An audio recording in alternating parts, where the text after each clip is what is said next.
ලෝතර බුදු පියාණන් වහන්සේ සසර දුක්ගිනි නිවාලීම පිණිස අපි හැම දිනාටම දේශනා කරන්නට යෙදුණු ඒ සද්ධර්මයෙන් බිඳක් ශ්‍රවණය කරගන්නට සූදානම් වෙන අවස්ථාව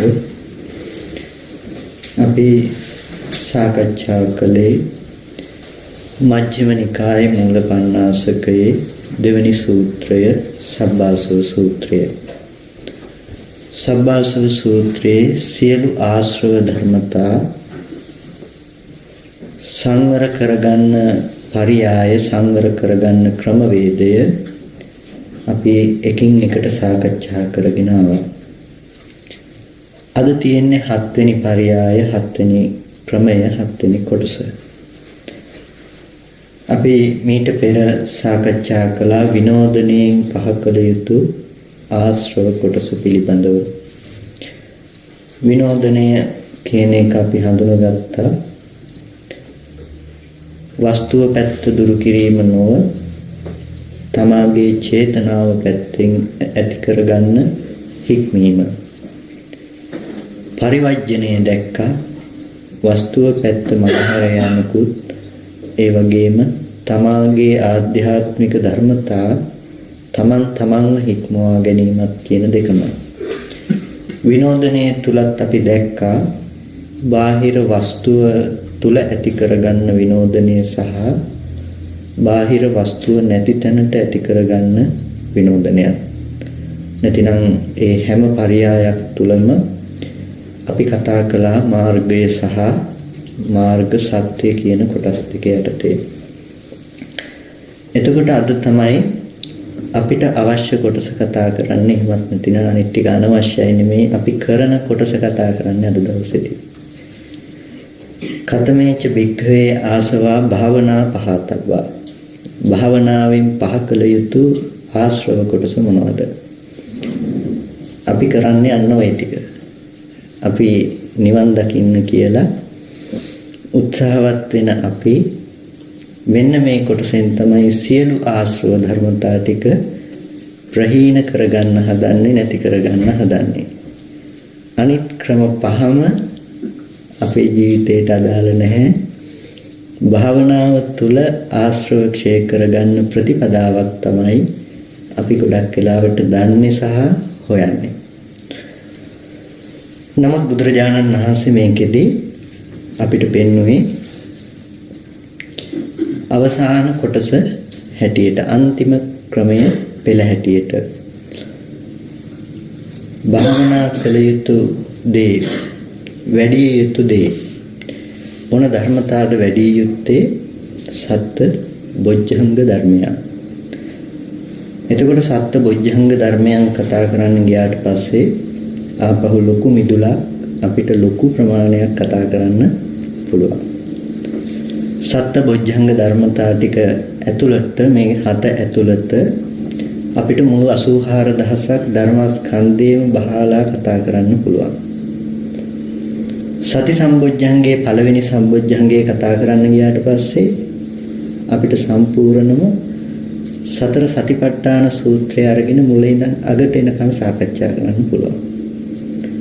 ධම්මවිචේ සම්බොජ්ජංගේ කතා කරන්න ගියාට පස්සේ මුළු අභිධර්ම පිටකයම අරගෙන උනත් කතා කරන්න පුළුවන්. එතකොට අවුරුදු ගාණක් අපිට සබ්බාසව සූත්‍රය කතා කරන්න පුළුවන්කම තියෙනවා. එතකොට එච්චර කල් කරන්න බලාපොරොත්තු වෙන්නේ නැහැ. අපි කෙටියෙන් ගනිමු කොහොමද කියන එක. දුරට ගියොත් කරන්න දෙයක්වත් නැහැ. එතකොට සති සම්බොජ්ජංගේ තමයි පළවෙනි සම්බොජ්ජංගය. සිහිය. එතකොට සතිය කියලා කියනවා සිහිය කියන එකට. අපි කතා කරලා තිබුණ එක උදාහරණයක් සිහියට. මොකද්ද? නගුල තියනවා ගොනෙක් නැහැ. ඒකයි ප්‍රශ්නේ කියලා. අද සමහර විට කෙනෙක් මාර්ගය පිළිබඳව දන්නෝ විදර්ශනා නුවණ හැටියට, නමුත් ඒ කෙනාට නගුල තියනවා නමුත් ගොනා නැහැ. නගුල ඇදගෙන යන්න අවශ්‍ය ගොනා නැහැ. ඒක නිසා සතිය කියන දේ ලොකු අර්ථයක් සිද්ධ කරනවා. හැබැයි සම්මා සතිය කියන තැන තියෙන සිහිය. බොජ්ජංග ධර්මතා ටික කතා කරනකොට අපි කතා කරගෙන ආව මාර්ගපේ සහ මාර්ග සත්‍ය කියන පරයයන් දෙකක් යටතේ අනිත් ඔක්කොමත් කතා කරගෙන ආවා. මේකත් කතා කරන්න පුළුවන් මාර්ගය සහ මාර්ග සත්‍ය ඇතුළත. බොජ්ජංග කියන වචනේ දිහා බලලා කෙනෙක් හිතන්න පුළුවන් බොජ්ජංග කියලා කියන්නේ බෝධි අංග. බෝධිය කියලා තියෙන අවබෝධයට නැතිනම් නිවනට තියෙන අංග ටික මේ ප්‍රතිපදාව වඩන්න තියෙන අංග ටික තමයි බොජ්ජංග ධර්ම වෙන්නේ. එතකොට ඒක කොහොමද මේ ශාසනයෙන් බාහිරවත් තියෙන්නේ නැතිනම් මාර්ග සත්‍ය කියන මාර්ගය කියන එක මේ ශාසනයෙන් බාහිරවත් තියෙන්න පුළුවන්. එතකොට බොජ්ජංග තියෙන්න පුළුවන්ද මේ ශාසනයෙන් බැහැරව කියලා. මේ ශාසනයෙන් බැහැරවත් බොජ්ජංග තියෙනවා. බොජ්ජංග භාවනා තියෙනවා. එතකොට ඒ බොජ්ජංග භාවනා මේ ශාසනයෙන් බැහැරව කරන්න පුළුවන් කමක් තියෙනවා. මොකද අපි කතා කරලා තියෙන මේ ලෝකෙ ඔක්කොම යන්නේ තම තමන් හදාගත්ත නිවනක් දකින්න. ඉතින් ඔක්කොටම හදාගත්ත බෝධියක් තියෙනවා. ඉතින් හදාගත්ත බෝධියට යනකොට ඒ අයට ඒ ඔක්කොම බොජ්ජංග ධර්ම වෙලා තියෙනවා. ඔකට හොඳ උදාහරණයක් තමයි බොජ්ජංග සංයුක්තයක්ම තියෙනවා. සංයුක්ත කියලා කියන්නේ කෙටි කෙටි සූත්‍ර ගොඩාක් එකතු කරලා ඒ සූත්‍ර ටික එක රාශියක් විදිහට තියෙනවා. එක කොටසක්. ඒ විදිහට බොජ්ජංග ගැන කරපු කෙටි කෙටි සූත්‍ර දේශනා ටික ඔක්කොම එකතු කරලා සංයුක්තයක් හැටියට වෙනම සකස් කරලා තියෙනවා. සංයුක්ත නිකායේ බොජ්ජංග සංයුක්තය කියලා එකට කියනවා. සංයුක්ත නිකායේ පස්වෙනි කොටසට අදාළ බොජ්ජංග සංයුක්තය. එතකොට මේ බොජ්ජංග ධර්මතා ටික බොහොම වැදගත් ඉගෙන ගන්න එක මාර්ගයට සහ මාර්ග සත්‍ය කියන මේ දෙපැත්තටම දාලා බොජ්ජංග ධර්මතා ටික ඉගෙන ගන්නකොට අපිට පළවෙනියටම තියෙන්නේ සති සම්බොජ්ජංගය. සිහිය පනවන්නේ දැන් මේ භාවනාවෙන් කළ යුතු ආශ්‍රව කොටස පනවන්නේ නිකන් නෙමෙයි. ලොකු නුවණක් තියෙන ලොකු අර්ථයක් සම්පාදනය කරගත්ත ලොකු දෙයක් දන්න කෙනෙකුට මොකද්ද එයා දැනගන්නේ ඉස්සෙල්ලම පිවිසුනේ කොතනින්ද එයා ඉස්සෙල්ලා ශ්‍රුතවත් භාවයට පත් වුණා. ශ්‍රුතවත් භව තුල ඉඳලා තමයි ඒ කෙනා මේ මාර්ගයේ වඩන්න ලෑස්ති වෙන්නේ. එතකොට දැන් භාවනාවට කලින් එයාට ඇති වුණ ශ්‍රුතවත් භව ආශ්‍රව ප්‍රහාණය කරගත යුතු ඔක්කොම තැන් වලින් ඒ හැම තැනකටම විශේෂත්වයක් දක්වපු දේ තමයි ශ්‍රුතවත් භව කියන එක. නැතිනම් සත්‍ය ඥානය කියන තැන ශ්‍රුතවත් භව තුළින් අසූපිරු තැන් ඇති බව ශ්‍රුතවත් භාවය තුළ ලබාගත්තේ සත්‍ය ඥානය. සත්‍ය ඥාණයෙන් උපස්ථාන කරන ලද සත්‍ය ඥාණයෙන් යුක්ත වුණ සම්මා සතිය ගැනයි අපි කතා කරන්නේ.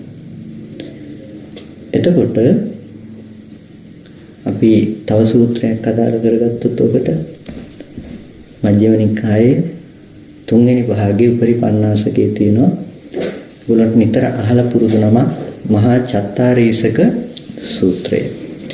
මහා චත්තාරීසක සූත්‍රයේදී මේ ගැන බොහොම ලස්සනට පැහැදිලි කරනවා මේ මාර්ග ධර්මතා වැඩිම පිළිබඳව. එතකොට මාර්ග ධර්මතා වැඩෙනකොට චත්තාරීසක සූත්‍රයේදී හැම අංගයක්ම කොටස් දෙකකට බෙදලා පෙන්නනවා. මාර්ගාංග ටික සම්මා දිට්ඨිය කොටස් දෙකකින් පෙන්වනවා. දිට්ඨිය ලෞකික වෙන්නේ මෙහෙමයි, ලෝකෝත්තර වෙන්නේ මෙහෙමයි කියලා. එතකොට මේ අනිත් කොටස් ආර්ය අෂ්ටාංගික මාර්ගයේ කොටස් ටික ඔක්කොම වැඩෙන්න හේතුවක් වෙන මූලිකම අංග තුන මොනවද? හැම වෙලාවකදීම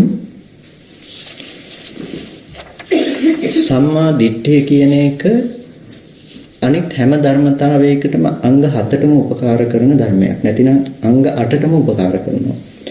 සම්මා දිට්ඨියට සම්මා දිට්ඨියම උපකාර වෙනවා. ඊට පස්සේ සම්මා වායාම කියන එක ව්‍යායාමයේ උත්සාහය වීරිය කියන දේ මේ කෝකටත් අවශ්‍ය වෙන දේ. ඊළඟ එක තමයි සම්මා සතිය.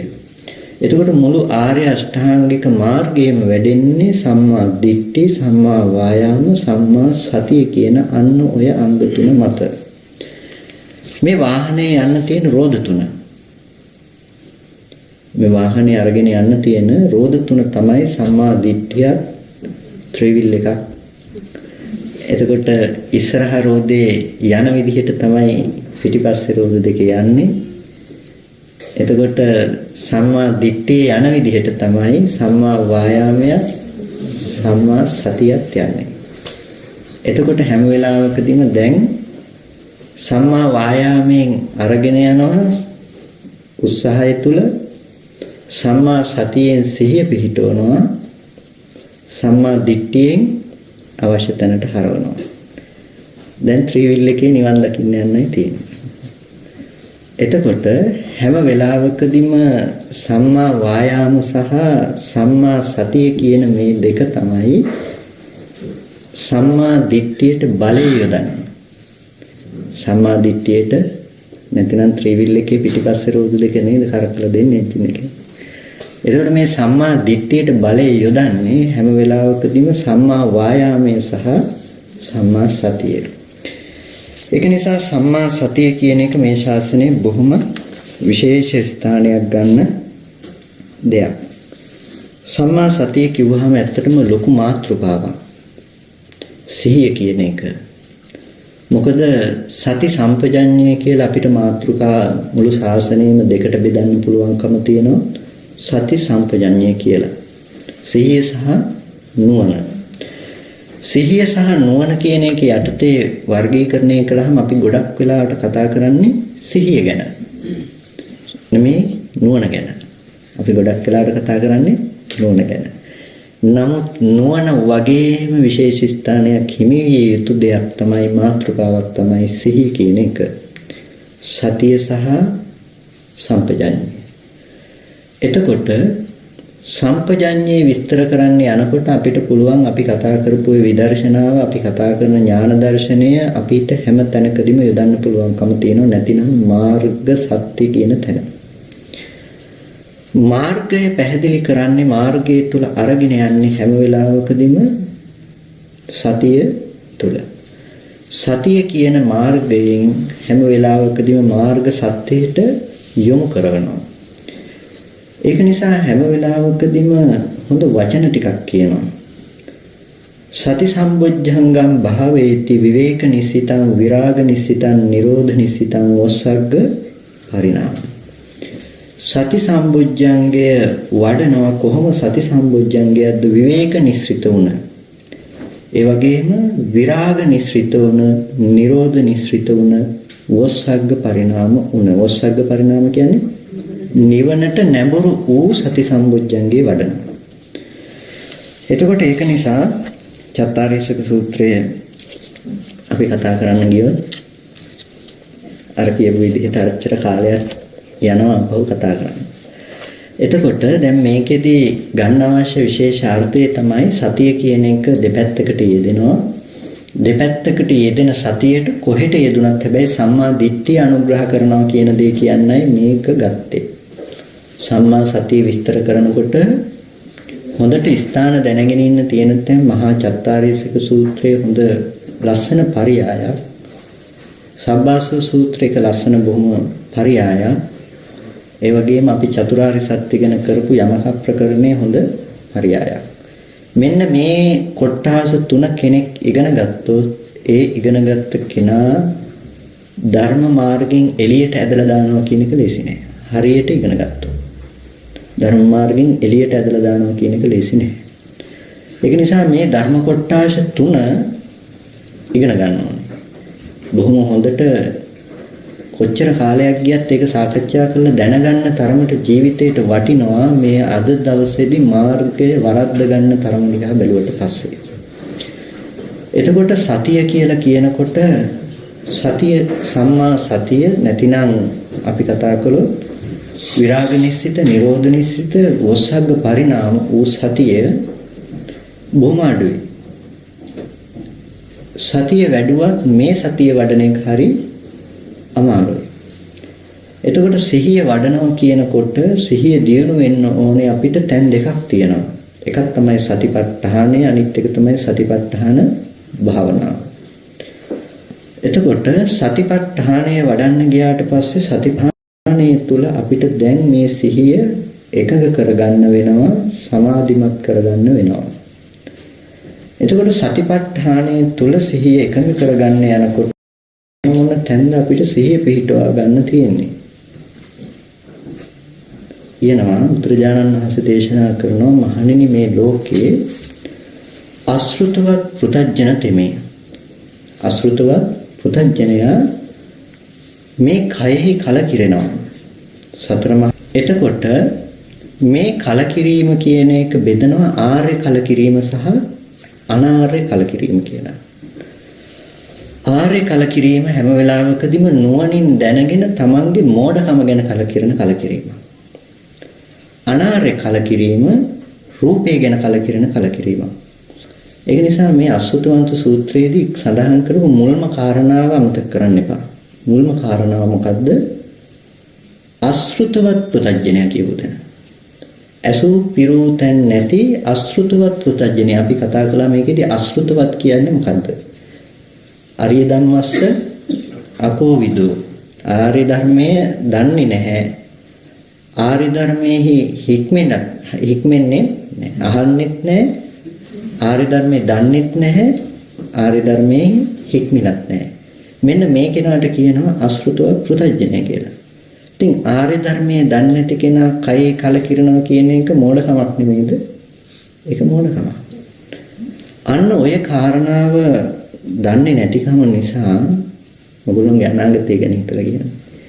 ওই කාරණාව දන්නේ නැතිකම නිසා කෙනෙක් බොහොම තැනකට උතනින් කරුණක් පාද ගන්නවා. දැන් මේ ඉතින් කියන එක ඔයගොල්ලන්ට සූත්‍රයක් අරගෙන පෙන්වුව බුදුරජාණන් වහන්සේ දේශනා කරනවා මෙන්න කයේ කලකිරෙන්නේ කවුද? අසෘතවත් පෘතජ්ජනයා. ඊට ශ්‍රුතවත් ආර්ය ශ්‍රාවකයා මොකද කරන්නේ? පටිච්ච සමුප්පාද ධර්මයේහි දන්නවා.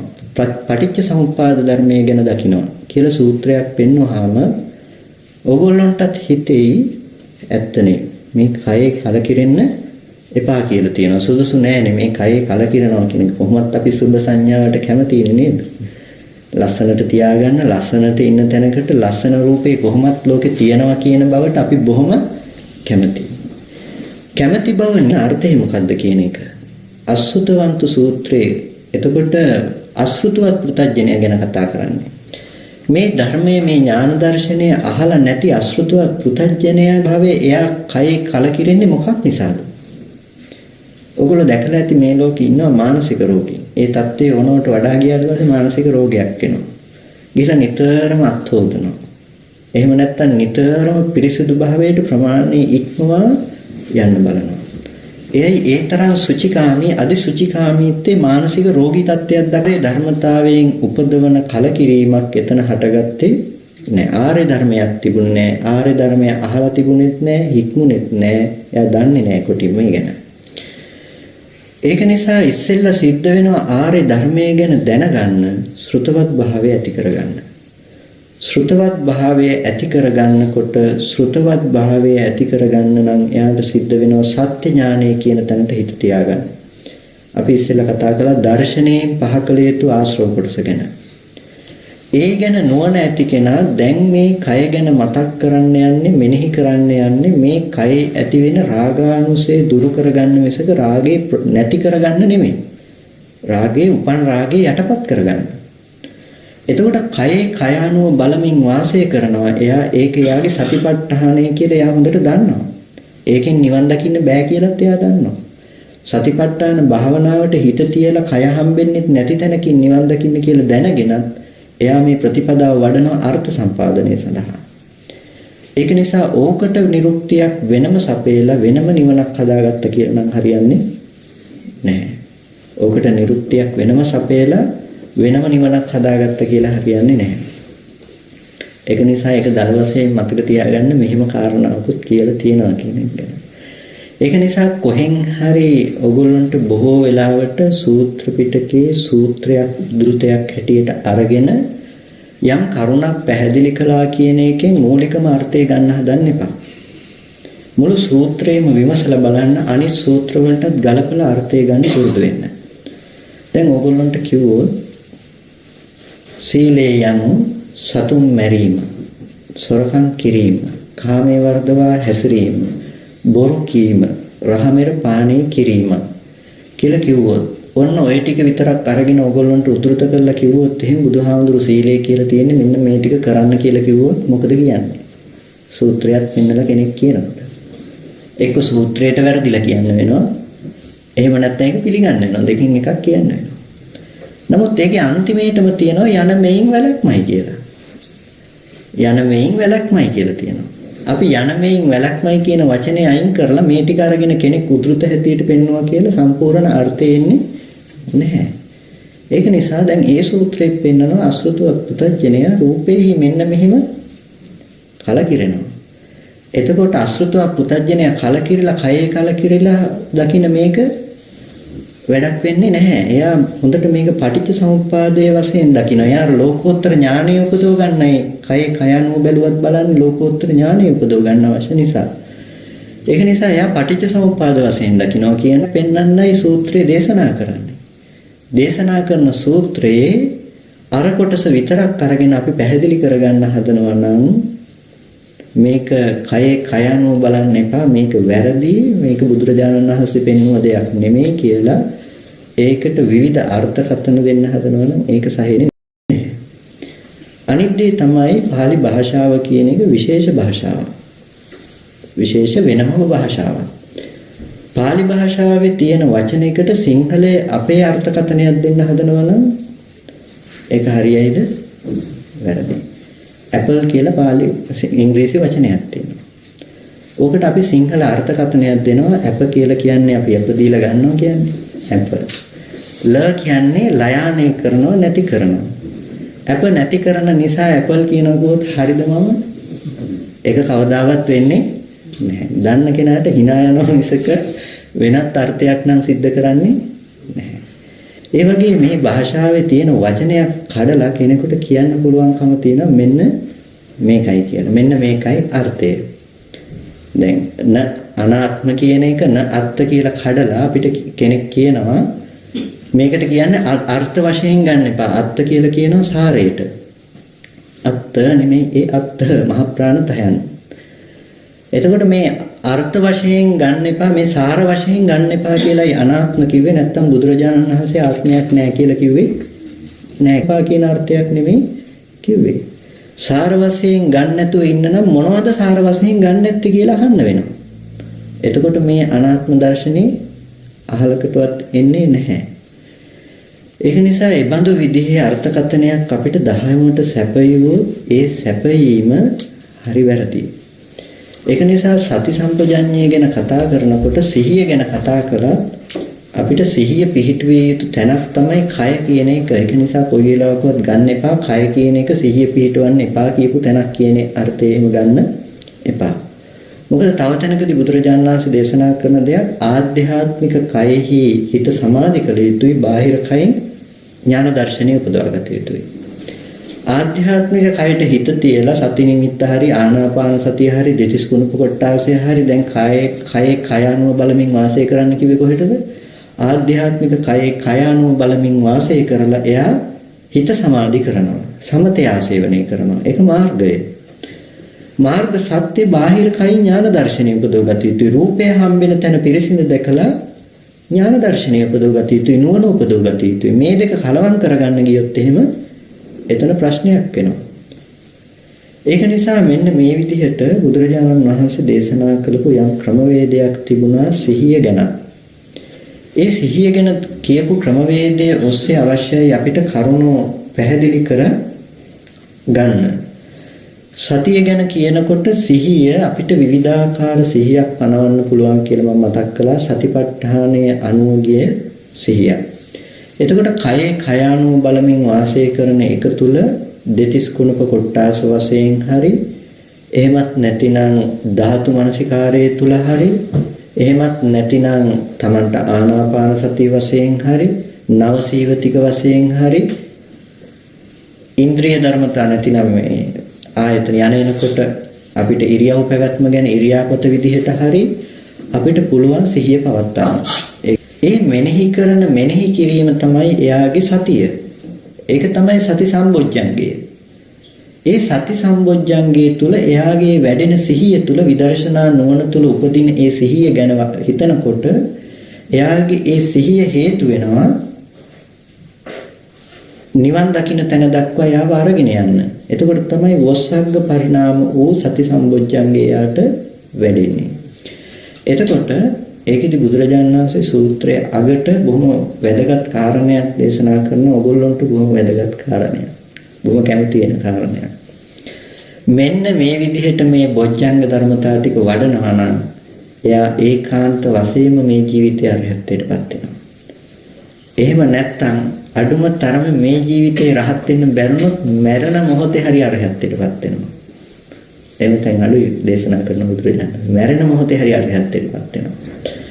එහෙමත් නැති වුණොත් මේ ආශ්‍රව ධර්මතා ටික උද්දම් භාගයේ සංයෝජන ධර්මතා ටික බිඳලා හැම වෙලාවකදීම නැවත නොයන සුළුව සුද්ධාවාසී ඉපදිලා හෝ ආශ්‍රව ධර්මතා ටික ක්ෂය කරගන්න ලැබෙනවා. මෙන්න මේ විදිහට බුදුරජාණන් වහන්සේ මාර්ගඵල ටිකටම පෙන්නනවා. මෙන්න මේ විදිහට වඩන ලද සත්තු බොජ්ජංග ධර්ම කෙනෙක් වැඩුවොත් අන්න ඒ වඩන කෙනාට පුළුවන් නිවන් දකින්න කියලා.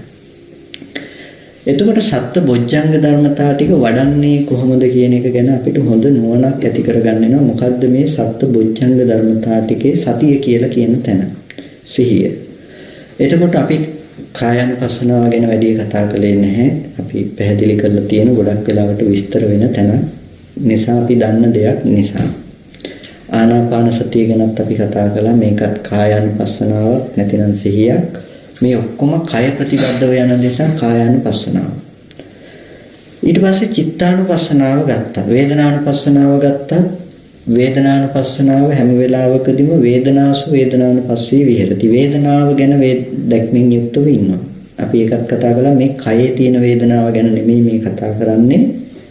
හිතේ හටගන්න වේදනාව ගැන පීති සුඛ ඒකාග්‍රතාව කියන මේ ධර්මතා ටිකත් එක්ක යන වේදනාවත් එක්ක වඩන වේදනාව ගැනයි මේ වේදනානුපස්සනාව කියලා කියන්නේ කියලා. නැත්නම් අද පනවන වේදනානුපස්සනාව කායානුපස්සනාවට අදාළයි.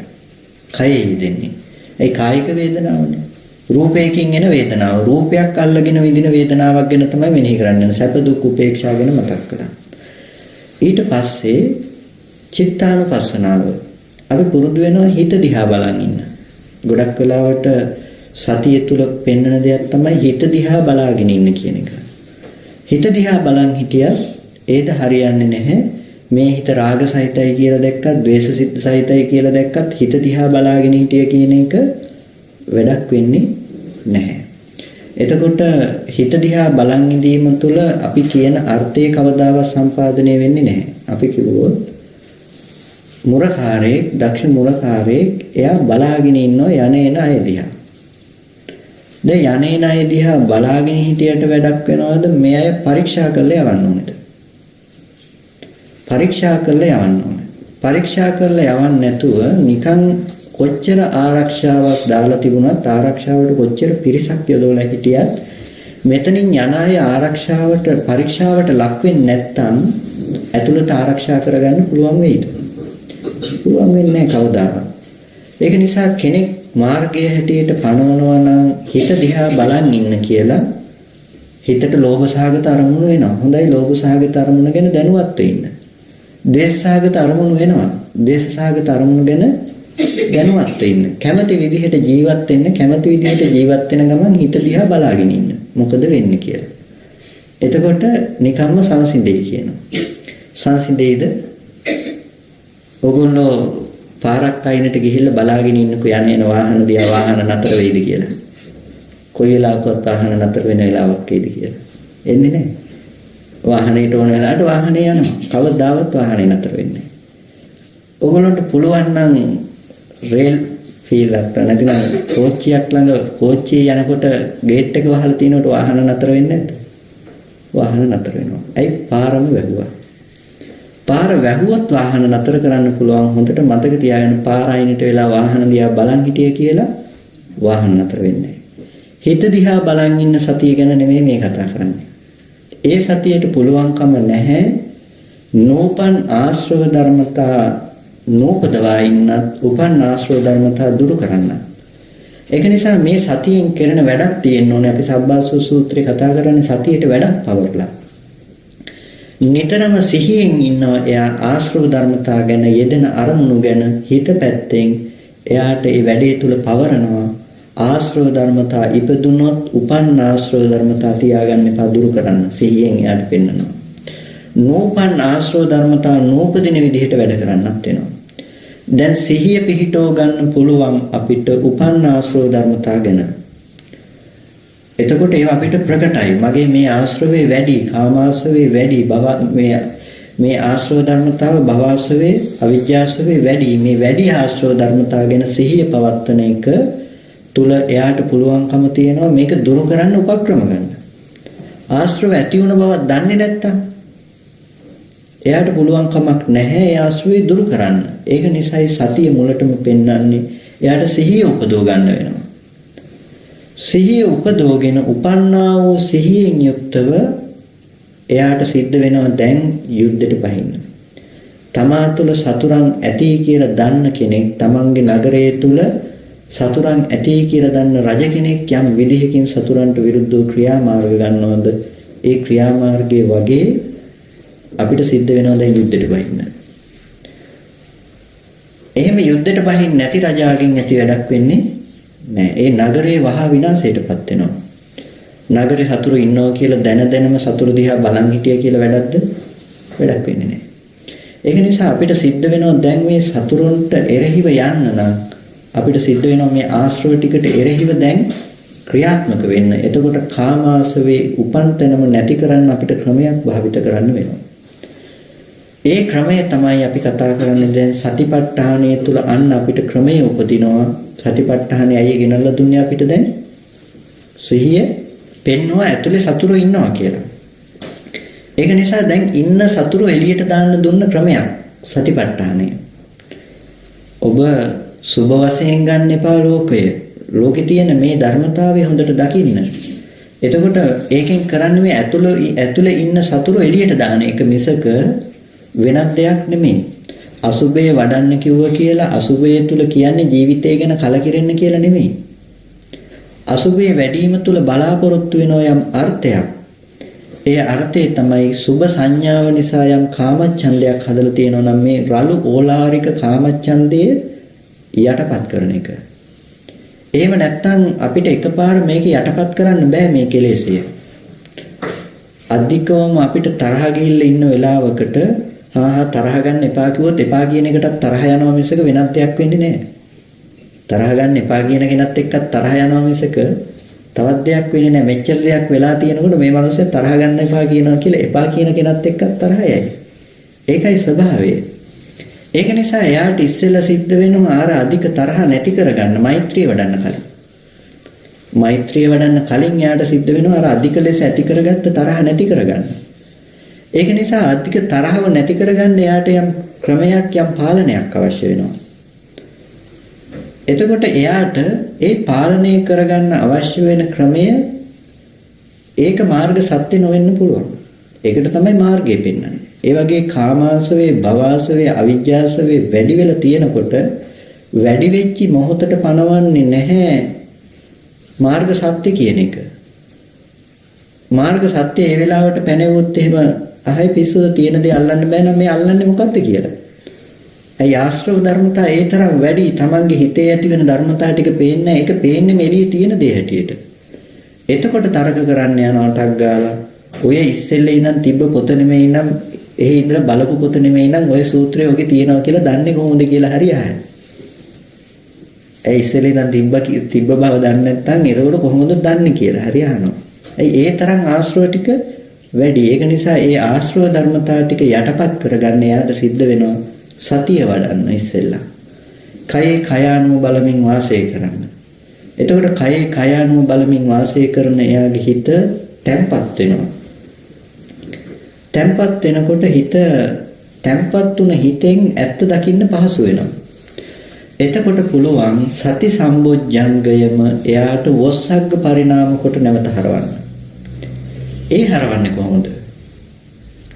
එතකොට තමයි ඔන්න නොතේරෙන කාරණා ටිකට ආපහු කතා කරන්න වෙන්නේ. අපි යම් විදර්ශනාවක් ගැන කතා කරා නම් මේ පේන ආයතන ටික පිරිසින් දකින්න යම් නුවණක් ගැන කතා කරා නම් පංච උපාදානස්කන්ධයේ උදේවැය ගැන කතා කරා නම් ඒ තුල සතිය පවත්වන්න අවශ්‍ය වෙනවා. ඒක සිහිය නැත්තම් වැඩක් නැහැ. ඒක නිසා දැන් එතකොට ආශ්‍රව උපදින්න තැන නැති කරනවා යා. දැන් කාමාශ්‍රවය හටගත්තගෙන සිහිය නැතුව ඉන්න තාක් ඒක දැක්කේ නෑ. දැන් සිහිය උපද්දගෙන ඉපදිලා තිබුණු කාමාශ්‍රව ටික යටපත් කරගත්තා. එයා දැක්ක බාහිර භෞතික පැත්තෙන් ඇහැ සංවර කරගෙන එයා දැන් මේ කයේ කලකිරෙන මට්ටමට ආවා. එයා ලොකු දැක්මක් ඇතුව ආවේ. ඉස්සෙල්ලාම දිට්ඨියෙන් යුක්ත දිට්ඨි සම්පන්නව ආවේ. ආපු නිසා එයා මේ කය දැකලා දැන් කයේ උපේක්ෂයි. දැන් එයා බලනවා මේ ඇත්ත මොකද්ද කියලා. කය ඇති බවට හම්බෙන තැනින් මිදෙන්න කරුණ බලනවා. කරුණ බලනකොට එයාට පේනවා මේ S2 තියෙන රූපයක් තියෙනවා කියලා හිතුනට ඇහි ස්වභාවය මෙන්න මේකයි. රූපය පෙනෙන බවට ඇහැ කිව්ව මිසක මේ තියෙන එකට ඇහැ කිව්වේ නැහැ. මේ තියෙන්නේ ඇහැ නම් මලමිනියටත් රූප පේන්නේ නැහැ. මේ ඇහැ මේ විදිහටම නැද්ද කියලා බලන්නකෝ. තිබුණට මලමිනියට රූප පේන්නේ නැහැ. ඇයි? හැම වෙලාවකදී මෙතන විඥානයගේ පැවැත්ම නැති නිසා. එතකොට මේ රූප පෙනෙන තැනක අපි අපේ හිතත් එක්කම ගනුදෙනුවක් නේද කරන්නේ.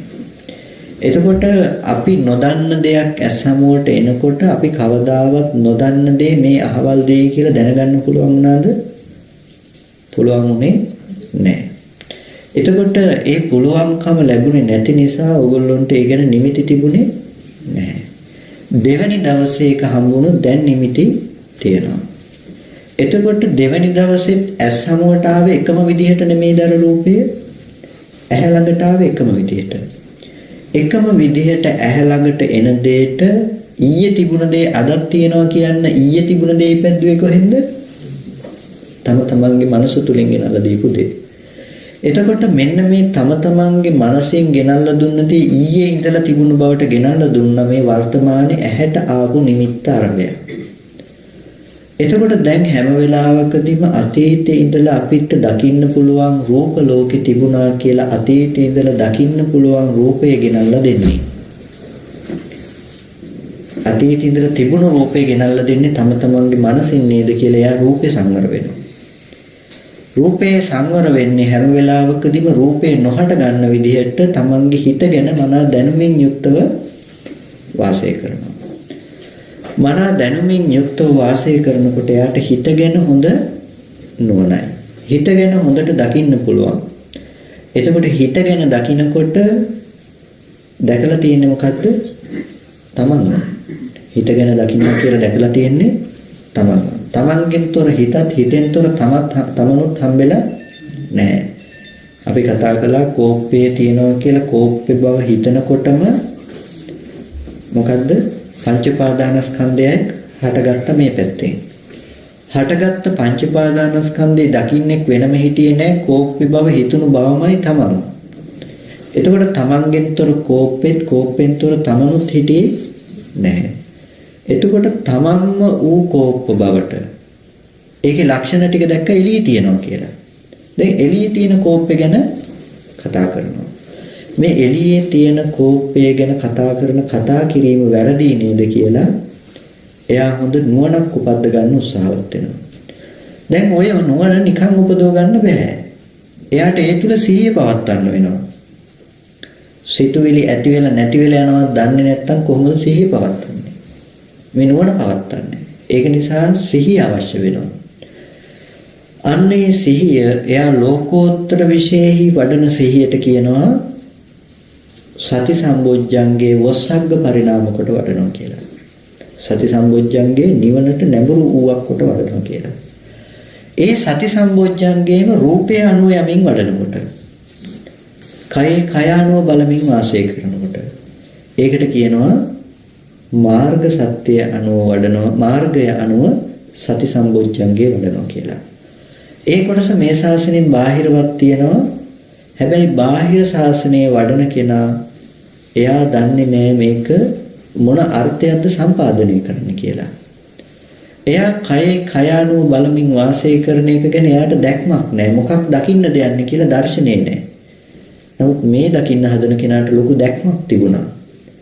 මේ විදිහට කය අනුව බලමින් වාසය කළේ කය තියනවා කියන්නේ නෙමෙයි. මේ වගේ අනාත්ම ධර්මතා ටිකක් ඇති තැනක සත්පුද්ගල බව කොහෙන්ද කියන බව පෙන්වන්නයි අවශ්‍ය උනේ. ඒක නිසා එයා මේ අර්ථ සම්පාදනයේ සඳහා සති සම්බොජ්ජංගයේ දෙපැත්තට වැඩුවා මාර්ගය සහ මාර්ග සත්‍ය වෙන විදියට. එතකොට ඕගොල්ලෝ සති සම්බොජ්ජංගයේ හැම වෙලාවකදීම දෙකට බෙදා ගන්න ඔය දෙක එකට ගැට ගහලා ප්‍රශ්න ඇති වෙන්න ඕන විදියට. එකක් මාර්ගය, එකක් මාර්ග සත්‍යය.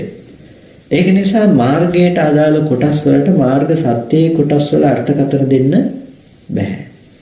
මාර්ග සත්‍යයට අදාළ දෙයට මාර්ගයේ දේවල් දෙන්න බෑ. ඒක නිසා දැන් මාර්ග සත්‍යයට අදාළ දෙයට මාර්ගයේ දේවල් දෙන්නත් බෑ කිව්වහම අඩුම තරමේ සතර මහා ධාතුව එළියේ තියනවා කියන හැටි තමයි අපි උත්සාහවත් වෙන්නේ. සතර මහා ධාතුව හරි එළියේ තියනවා කියලා මේ ධාතුව නැත්තම් මොකද්ද ලෝකේ තියෙන ධාතු වූ දෙයක් හරි තියනවා කියලා. සත්‍ය ධාතු සූත්‍රයේ බුදුරජාණන් වහන්සේ දේශනා කරන්නේ මේ ලෝකේ නිට්ටය වූ සංඥාවක් ඇතුළෙකට එළඹ සිටිනවා මේ ධාතු ටික එළියේ නිට්ටයයි කියලා. සතර මහා ධාතු එළියේ නිට්ටයව පවතිනවා කියලා. ගෙවල් දොරවල් අනිත්‍යයි ඒවා නෑ තමයි. හැබැයි සතර මහා ධාතුව නිට්ටයයි. ධාතු පැවැත්මක් තියෙනවනේ කියලා කියනවා. ධාතු නැද්ද එළියේ? නැත්තම් කොහොමද මේ රූප පේන්නේ? පුළුවන් නම් කියන්න බලන්න සතර මහා ධාතු එළියේ නැද්ද? මේ ධාතුව එළියේ තියෙනවනේ ස්පර්ශ වෙන්න හරි එළියේ තිබුණ නිසානේ ගැටුනේ කියලා කිව්වොත් කොහොමද කියන්නේ?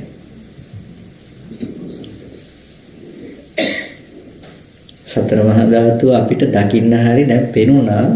මේ පෙනුනේ ධාතුව එළියේ තිබුණ නිසානේ. ධාතුව නැත්තම් පේනවද? නෑ. එතකොට එහෙම හරි ඇති බවට ගන්න තමයි අපි උත්සාහවත් වෙන්නේ. සතර මහා ධාතුවෙන් එක ධාතුවක් හරි එළියේ මේ ධාතු කොටස් ටික එළියේ ධාතු විදියට තියෙනවා. මේ ගෙවල් දොරවල් මේස නෑ ඒක හරි මේ ධාතුව විපරීත වෙවි හරි ධාතුව විදිහට පවතිනවා. ඔක තමයි අපි තියන්න හදන අන්තිමේටම එල්ලෙන්න තනක් නැති වුණාට පස්සේ ඕකේ හරි එල්ලෙන්න බලනවා. සතර මහා ධාතුවේ හරි එල්ලෙන්න බලනවා. දැන් ඒ ධාතුව ඇති බවට මෙනෙහි කළේ මොකෙන්ද? සතර මහා ධාතුව එළියේ තියෙනවා කියලා ඔගොල්ලෝ පඨවි ධාතුව දැකලා තිබුණද? ආපෝ ධාතුව දැකලා තිබුණද? තේජෝ ධාතුව දැකලා තිබුණද? වායෝ ධාතුව දැකලා තිබුණද? එකක්වත් දැකලා නැහැ. එහෙනම් කොහොමද සතර මහා ධාතුව තියෙනවා කියලා කිව්වේ? වර්ණ සටහන් එළියේ අතීතයේ ඉඳලම පෙනුණා. අපිට ඇහැට ගැටෙන වර්ණ සටහනේ මහා භූත කියලා කියේ මහා භූත ස්වභාවයේ මහා භූතය ඉස්සර ඉඳලම ඒක විදිහට පෙනී සිටියා. දැන් අතීතයේ ඉඳලා තිබුණ වර්ණ සටහන් නිත්‍ය කොහෙද? නිත්‍ය තම තමන්ගේ මනස තුල රැස් කරගත්ත බව තුල. ඉස්සර ඉඳලම දැකපු අම්මා ඉන්නවා. දැන් ඉස්සර ඉඳලා ඊයේ දැකපු අම්මා අද ඉන්නවා. දැන් ඊයේ දැක්කේ අනාත්ම වර්ණ සටහනක් ඇහැට ආවේ නැතිනම් ආලෝකයක් කියලා ඔයගොල්ලෝ පිළිගන්නවනේ. ඒ ආලෝකෙමද අද වැටෙන්නේ. ඒ ආලෝකෙම අද වැටෙන්නේ නැහැ. ඒ තප්පරේ ගිහිල්ලා ඉවරයි. ගියපු තප්පරේ ආයෙ ගන්න බෑ. ඒ ආලෝකය ආයෙ ඇහැට වැටෙන්නෙත් නැහැ. ඒ ඇහැ ආයෙ ඇති වෙන්නෙත් නැහැ. ඒක ඉවරයි. ඊයේ කාපු දේ ආයෙ කන්න පුළුවන්ද? ආයෙ කන්න බෑ. ඒකයි වේලක්වත් අතාරින්න බෑ කියන්නේ. ඊයේ කාපු දේ ආයෙ කන්න බෑ. ඒ වේල අතෑරුණම තමයි ආයෙ කල්ප ලක්ෂයක් ගියත් ඒ වේල කන්න හම්බුනේ. ඒක ගියා නම් ගියා, නිරුද්ධ වුණා නම් නිරුද්ධ වුණා. ඒකට වර්ණ සටහනේ ලක්ෂණය තමයි නිරුද්ධ වුණා නම් නිරුද්ධ වුණ බව. මේ වර්ණ සටහන දැන් ඊයේ දැකපු වර්ණ සටහන තියනවා කියලා මේ වර්තමාන මොහොතේ ඇති වෙන වර්ණ සටහනට ඊයේ තිබුණ දේ ගැට ගහන්නේ කොහෙන්ද? තම තමන්ගේ මනස තුල රැස් කරගත්ත සංඥාව ගැට ගහනවා. මේ සටහන තාම තියෙනවා, එළියේ තියෙනවා කියලා හිතනවා. මේ ටික එළියට දාලා එළියේ තියෙන දේ ආයෙ රැස් කරගත්ත දැන්. ඊයේ දැකපු අම්මා අදත් ඉන්නවා. හෙට දවසේදී ගැටෙනකොට අද දැකපු අම්මා හෙට දකින්නත් පුළුවන්කම තියෙනවා. දැන් මේ එළිය ඇති බවට මතක් කරගත්තේ වර්ණ සටහන නෙමෙයිද? එතකොට ධාතුව ඇති බවට ඕගොල්ලෝ තර්ක කරන්නේ මෙන්න මේ වර්ණ සටහන අතීතයේ ඉඳලා තිබුණා කියන සංඥා මානසිකාරය නිසා නෙමෙයිද? ඒ සංඥා මානසිකාරයෙන් නැත්තම් ධාතුව ඇති බවට ඕගොල්ලෝ කතා කරන්නේ මොකක් තුල පිහිටලද? මේ ස්පර්ශය ආපහු මට හෙට දකින්න හෙට ගැටෙන්න පුළුවන්ද? මේ ස්පර්ශය මෙතනම හටගෙන නිරුද්ධ වුණ ස්පර්ශය ආය හැදෙන්නේ නෑ. එතකොට කයත් පොට්ටබ්බයත් ඇති උනේ ඒ මොහොතට නම් ඊයේ ඉඳලා තිබුණ පටවි ධාතුව ගැන ආයෙ කතා කරන්නේ කොහොමද මම? ඒකයි අවස්ථාවට උපදෝගෙන අවස්ථාවට නිරුද්ධ වෙන ධර්මතාවයක් ඇති තැනක පැවතින දෙයක් ගැන කතා කරන්න බෑ කියන්නේ. සතර මහා ධාතුව ගැනවත් ඇති බවට තියෙන බවක් අපිට එළඹ සිටින්න බෑ.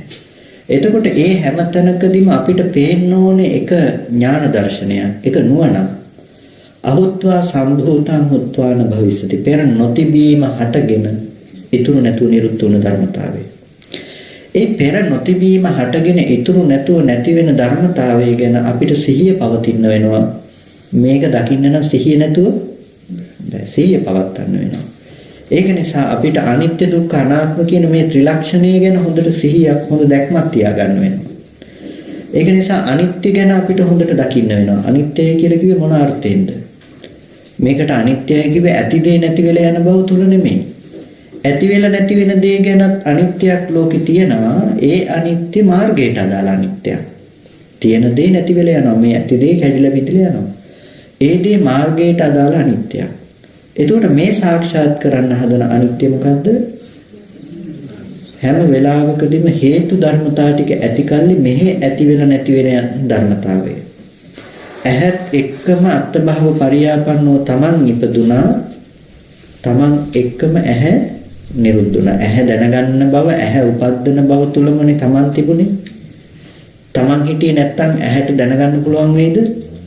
ඇහැ ගැන සංඥා මනසිකාර තියෙයිද තමන් හිටියේ නැත්තම්?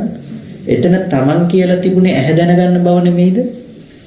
ඇහැ දැනගන්න බව තුලයි තමන් නියෝජනය වුනේ. එහෙනම් ඇහැ හදාගත්ත මොහොතේදී තමන් ඉපදිලා තමන් නිරුද්ධ වුණා. දැනගත්ත දෙයට හිතන මොහොතේදී ඒ මොහොත නෙමෙයිද තමන් උනේ? ඒ මොහොත තමන් උනේ. ඒ හිතනකම තමන් උනේ. තමන්ට වැය වුණා හිතනකම. ඒකයි තමන්. ඒකට ඒක හටගෙන නිරුද්ධ වෙනකොට මේ තමන් ඉපදිලා තමන් නිරුද්ධ වුණ බව. එතකොට කෝප්පේ දැනගත්ත. දැන් කෝප්පේ දැනගත්ත කියන්නේ කෝප්පේ දැනගත්තේ කවුද? මම කියලා හිතුවට කෝප්පෙම නෙමෙයිද මම උනේ. කෝප්පේ ඇති බවට ඒ හිතනකම ඒ දැනගන්න බව නෙමෙයිද Taman නියෝජනය කළේ. Tamanව නියෝජනය කළේ ඒ කෝප්පේ කියලා හිතනකම. හැබැයි අපි දැක්කා ඒ හිතන කෝප්පේ එළියේ තියනවා කියලා. එළියේ තියෙනකොට ඒ හිතන මම මෙහි ඉන්නවා කියලා හිතුවා. ඒක තමයි අවිද්‍යාව කියලා කියන්නේ. ඇත්ත වහලා බොරුව පෙන්නලා එළියේ තියෙනවා. තමන්මයි කෝප්පේ උනේ කියන ඇත්ත වැහුවා වහලා එළියේ තියනවා කියලා කෝප්පේ එළියේ බවට මෙනෙහි කළා. මෙනෙහි කරන මොහොත වෙනකොට කෝප්ප කියන බව ඉපිද නිරුද්ධ වුණ තැනක් නෙමෙයිද? ඉතුරු නැතුවම නිරුද්ධ ඇහැට ගැටුණු වර්ණ සටහන ඉතුරු නැතුවම නිරුද්ධ වුණ තැනක එයා දැනගත්ත කෝප්පේ කියලා. කෝප්පේ ගැන දැනුම හදනකොට මේ වර්ණ සටහන වැය වෙලා ඉවරයි. රූපේ වැය වෙලා ඉවරයි. ඇහැ වැය වෙලා රූපේ වැය වෙලා. වැය වුණු තැනක එයාට හම් වෙනවා හැම වෙලාවකදී මෙහි හදාගත්ත කෝපේ.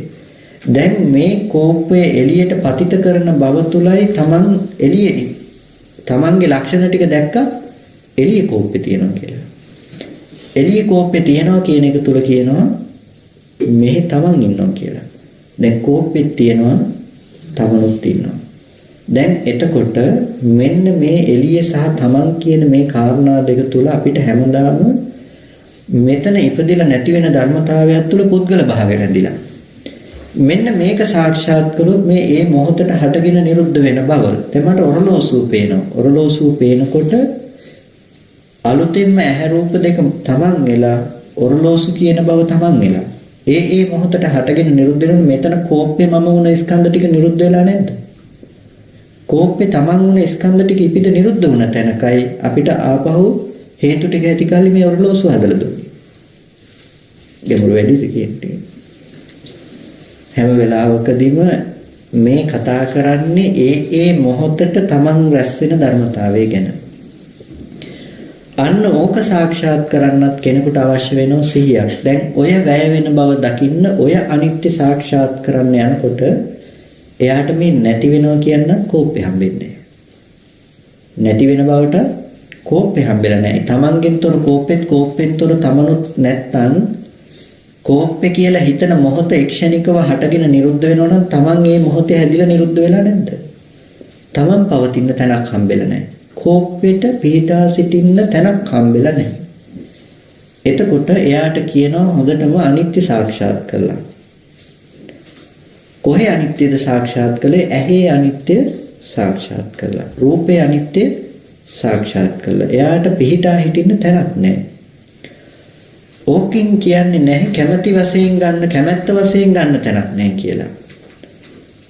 ඇයි දැන් කැමැත්ත කියන තැනක් ගන්න නම් කැමැති වෙන්න දෙයක් තියෙන්න එපා. කෝප්පේ කැමැති වෙන වශයෙන් ගන්න එපා කියලා නයිච්ච කියලා ගත්තොත් එහෙම ඒක ඔය අර්ථයේ අහසට පොළොව වගේ දෙකක් වෙනවා.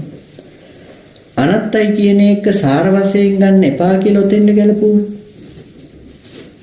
තියෙන කෝප්පේ සාර වශයෙන් ගන්න එපා කියන එකයි මේ බවයි දෙකක් තියෙනවා. දැන් ඕගොල්ලොන්ට හැබැයි කට උතර නැති වෙන අහන්න පුළුවන්කමක් තියෙන අය පැත්තේ. දැන් කිව්වොත් ඔයගොල්ලන්ට ලොකු තුවාලයක් තියෙනවා, ඔළුව කැක්කමක් තියෙනවා. දැන් ඔළුව කැක්කම දුකයි. දැන් ඔය ඔළුව කැක්කම නැති වුණොත් සැප නැද්ද? සැපයි. එතකොට දැන් ඔළුව කැක්කම අනිත්‍ය සැප වෙලා නැද්ද? එතකොට ඇයි යමක් අනිත්‍ය නම් ඒ දුකයි කියන්නේ? දැන් ගෙදර තියෙනවා. කියන්නේ කතාවකට කියන්නේ අල්ලපු ගෙදර මිනිස්සුත් එක්ක තමන් හොඳටම තරහයි.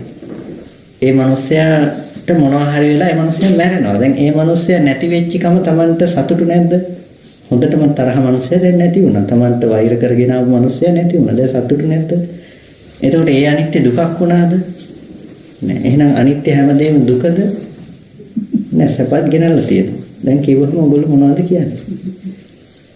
අනිත්‍ය හැමදේම දුකයි කියන්නේ බුදුරජාණන් වහන්සේ දේශනා කළේ. යද නිච්ඡං තන් දුක්ඛං. යමක් අනිත්‍ය නම් ඒ දුකයි. එතකොට අනිත්‍ය හැමදේම දුකයි. ඒක නිසා ඔන්න දැන් අනිත්‍ය වෙන හැමදේම දුක නෑ. ඔළුව කැක්කම අනිත්‍ය වුණා දුක නෑ. දැන් මොකද කියන්නේ? ඊට පස්සේ වේදනාව අනිත්‍ය කියන්නේ ඔහොම නෙමෙයි. මේ කියන්නේ කැමැතිව ස්වභාවයෙන් නොපවතින එක ගැන. අර්ථයක් දැන් පෙන්නලා දෙනවා. කැමැති ආකාරයෙන් නොලබෙන එක දුක නැද්ද? අන්න ඒදී දුකයි. තමන් අර මිනිස්යාගේ විනාශය කැමැති විනාශය නොලබෙනවා. දැන් දුක නැද්ද? දැන් දුකයි. ඔළුව කැක්කුම හොඳ වෙනවට කැමැත්තෙන් ඉන්නව, හොඳ වෙන්නේ නැති කැමැත්ත නොලබෙන එක දැන් දුක නැද්ද? දැන් දුකයි. එතකොට දැන් ඔන්න ඔයගොල්ලන්ට අනිත්‍ය කියන දේ සැප වෙච්ච තැනක් තිබුණා. අනිත්‍ය වෙච්ච දේ සැප වෙච්ච බවක් තිබුණා. එහෙනම් දැන් ඔන්න ඔහොම පැහැදිලි කිරීමක් කරන්න පුළුවන්කම තියෙනවා. නමුත් ඔහොම පැහැදිලි කිරීමක් කළ පමණින් ඕගොල්ලන්ට පුළුවන්ද මේ මාර්ගයයි මාර්ග සත්‍යයයි දැන් ඕගොල්ලෝ දක්ෂ වෙන්න ඕන උතන බෙදා ගන්න. මොකද්ද කතා කරන මාර්ගය කියලා. අර අනිත්‍ය ගැන කතා කරන්නේ හඳුනගෙන ඉන්නේ කැමැති වෙන අර්ථයෙන් නම් ඒ කැමැත්ත ඇති වෙන්න ගේ තිබිලා නැද්ද? ඔළුව තිබිලා නැද්ද? ඔළුවක් තිබිලා ගේත් තිබිලා තියෙන ගේට කැමැති වෙලා හෝ අකමැති වෙලා කැමැති වශයෙන් නොලබෙන එක දුකයි කියනවා. එතකොට මේ කතා කරන දර්ශනය තුල ගේ හම්බෙන්නත් බෑ, ඔළුව හම්බෙන්නත් බෑ. ඔළුවේ හැක්කුම වෙදින්න.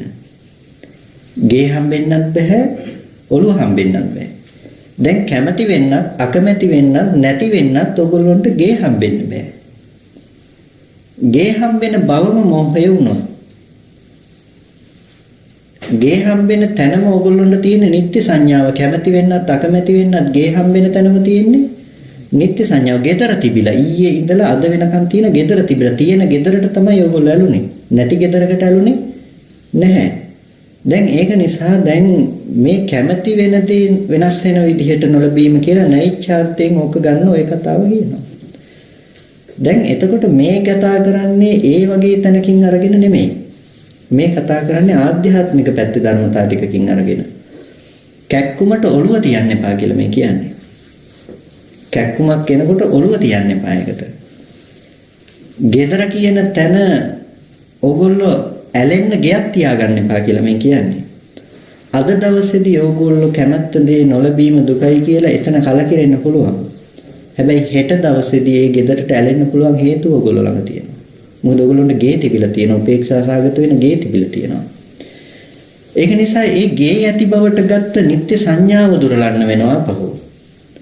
එතකොට හැම වෙලාවකදීම ඕගොල්ලන්ට ආපහු මෙතෙන්ට එන්න වෙනවා. මෙතනට ඇවිල්ලා හොඳට දකින්න ගේ කියන තැන නිත්‍ය සංඥාව නැති කරගන්න. ගෙදර හදාගත්තේ Taman තුලමයි කියලා Tamanගෙන් තොර ගෙදරක් හම්බ වෙන්නේ නැති කෙනාට එහා ගෙදර ගැන හිතලා සතුටු වෙන්න ගයක් තියේවිද? ගෙදර හදාගත්තේ මෙතන නම් ගෙදර ඇති බවට හම්බෙන්නේ මොකද්ද? ස්කන්ධ පංචකය, පංචපාදානස්කන්ධය. Tamanගේ හිතේම උපද්දගත්ත වේදනා සංඥා සංකාර ටිකක් නෙමෙයිද දැන් ගෙදර කියලා උපද්දගන්නේ? එතකොට ඒ උපද්දගත්ත චේතනා ටික නෙමෙයිද Taman මේ මොහොතට? එතකොට දැන් මේ Tamanම උපද්දගත්ත ධර්මතාව ටික එළියේ දකින අවිද්‍යාව නැති කරගත්තොත් Tamanට Taman නැති වෙලා.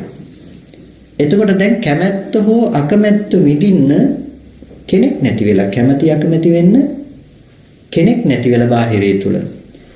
කැමැති අකමැති වෙන්න කෙනෙක් නැති වෙනකොට එයාට දැන් ඔය කතා කරන අනිත්‍ය දකින්න තැනක් හම්බෙලා නැති වෙයි.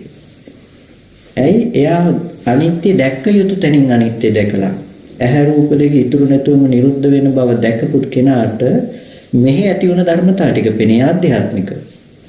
ඒ ඇති වුණු ස්කන්ධ ධර්මතාව ටික ඉතුරු නැතුව නැති වෙනවා කියලා දැකපු කෙනා ගෙදරක් ගැන ආයේ කතා කරයිද? එයාට ගෙදරක් ගැන කතා කරන්න හේතු ටික. ඔළුව කැක්කුම කියන තැනට කැක්කුමට ඔළුව තිබුණේ කාටද? කැක්කුමට ඔළුව තිබුණේ තමන්ටයි.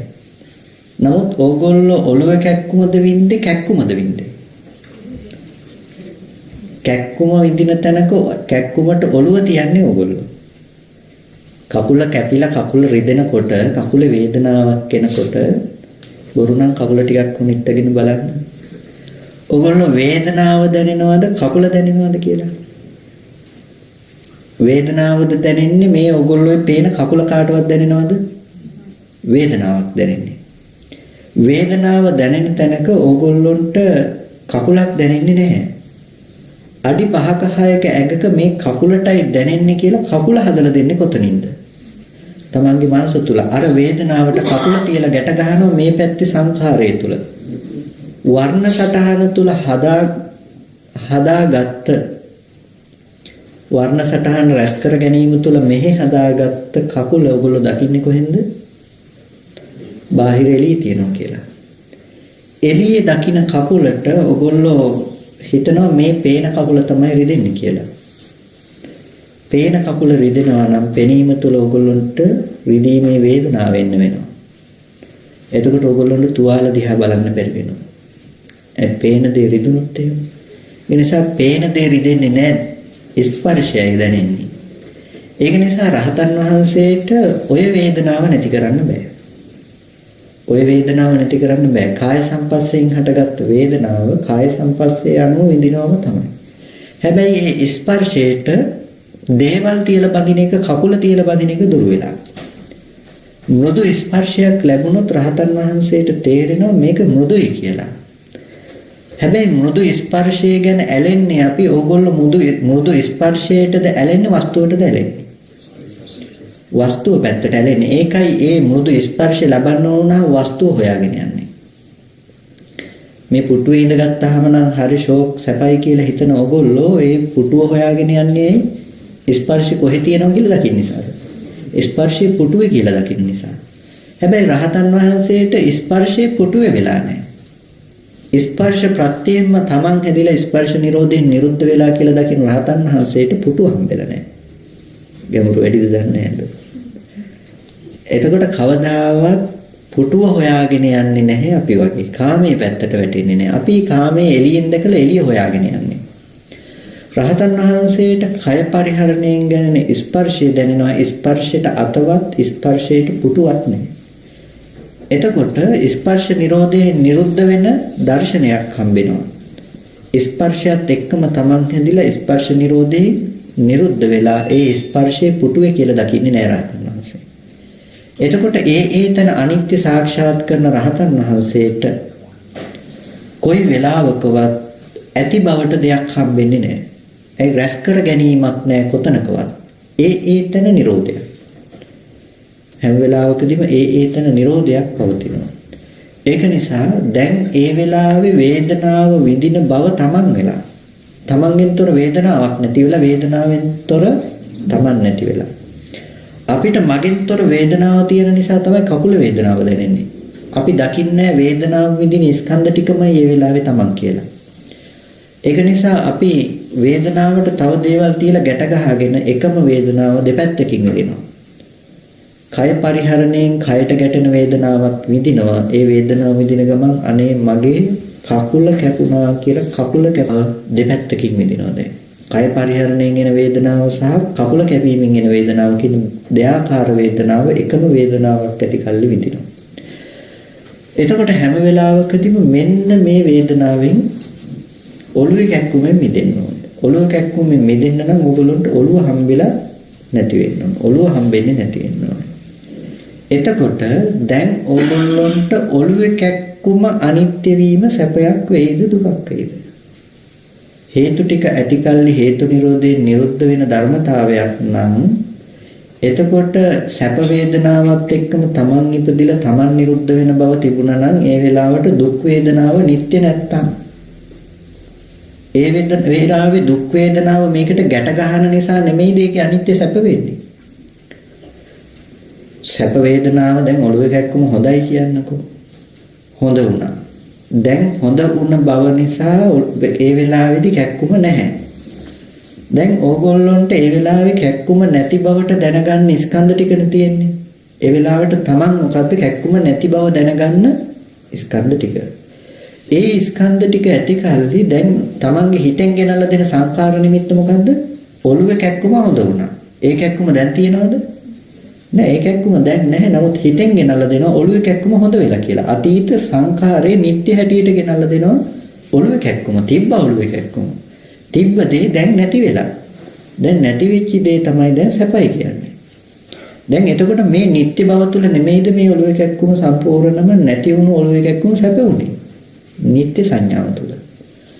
එයාට ඒ මොහොතට හටගෙන නිරුද්ධ වෙන ධර්මතාවයක් පවතින කෙනෙක් නම් සැප වේදනාවේ Nirodhe හම්බෙයි මිසක දුක් වේදනාව එකට ගැට ගහලා තියන්නේ යන්නේ නැහැ.